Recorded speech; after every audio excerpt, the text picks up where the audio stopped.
de détention de Tajoura abritait au moins 120 migrants. Le raid aérien a laissé un paysage de dévastation. Les rescapés fouillent les décombres dans l'espoir de retrouver quelques affaires. Détenus dans des conditions déplorables, les migrants sont aussi pris au piège des combats qui font rage dans cette région. Certaines personnes blessées sont mortes sur la route en prenant la fuite. D'autres sont encore sous les décombres.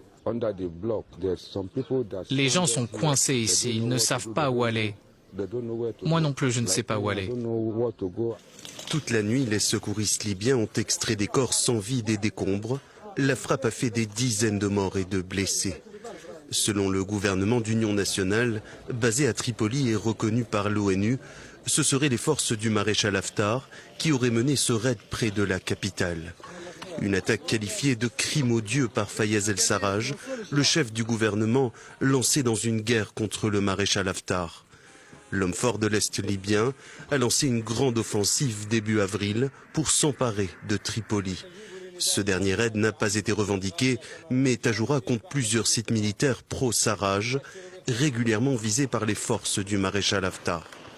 Dans ce conflit à l'issue très incertaine, l'inquiétude grandit autour du sort des civils et des 3500 migrants et réfugiés installés dans des centres près des zones d'affrontement.